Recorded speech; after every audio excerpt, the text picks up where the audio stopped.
Wendigo hits hard. This is one of the hardest hitting bosses in Final Fantasy X, and today I'm revisiting the Wendigo fight from my previous reverse order boss rush challenge. This time I had some new strategies with me. Will these new strategies finally take us to victory, or is Wendigo still untouchable? This is Spira's Mr. 18k with base stats, equipment, and starting items.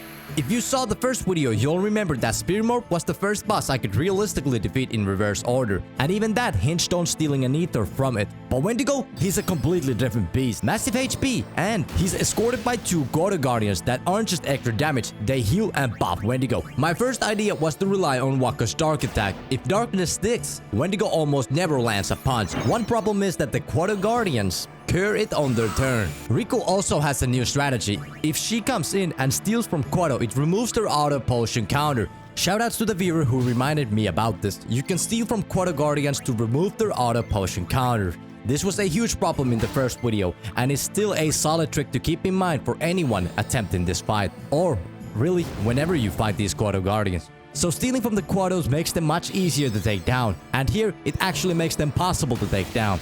Usually you want to remove the Guado Guardians from the fight entirely before they can buff Wendigo. You can petrify them, use Kimari's Stone Breath Overdrive or Rikku's classic, throw away a grenade and shatter them for good move. Both of them are 100% guaranteed to break them.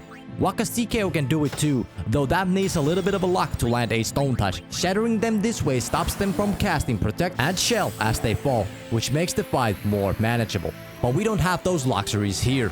Also, the battle starts with Guado casting Berserk on Wendigo. This makes Wendigo stronger. You can remove the Berserk status by casting Asuna on him. He gets a bit weaker, but that's not the real problem. It's that he hits at all. Also, if he's not under Berserk, Wendigo will start countering attacks. Even a single counter can ruin your setup. Also, with limited revival items, which are our 3 Phoenix Downs, healing Wendigo out of Berserk really doesn't make the battle easier.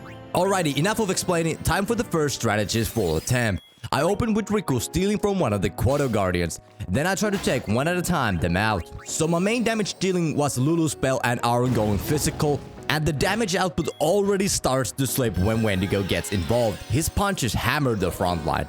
But not alone he won't, the Guados will also chip in with spells for about 300 damage per cast. Everyone in the party gets to survive at least one. When the CDP lined up, I swapped in Wakka for a dark attack. Even with the Guados still around, it's worth a try since darkness can skip Wendigo's turn if it lands, cause now Wendigo will be swinging at air.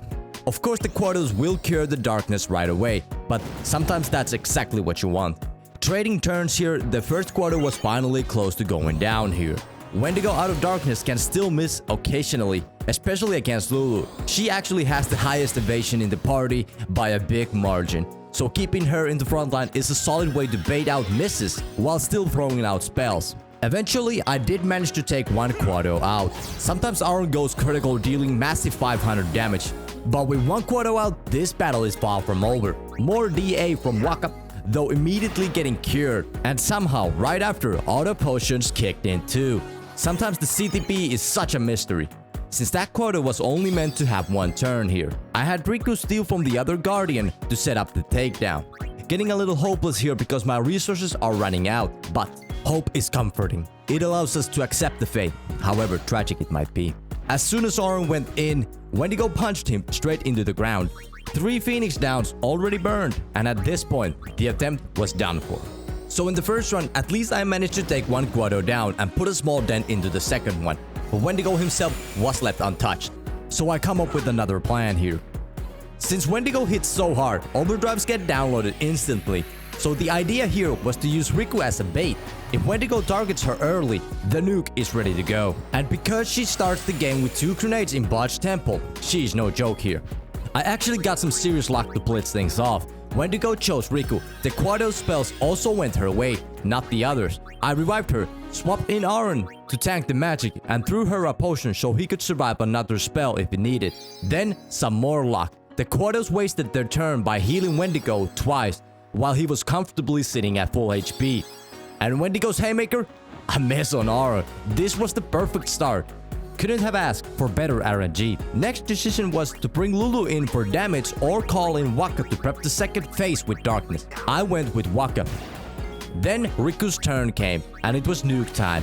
Mixing those two grenades cooks up Flash Flute. A monster mix considering it can be done as early as in Botch Temple. 6 hits at about 700 damage each, and with the Guado sitting at 1200 HP, I just needed 2 hits apiece. Fair odds. Of course, the Guados don't go quietly as they fall. One throws shell, the other one throws protect. Thanks guys, just what we needed, more durability.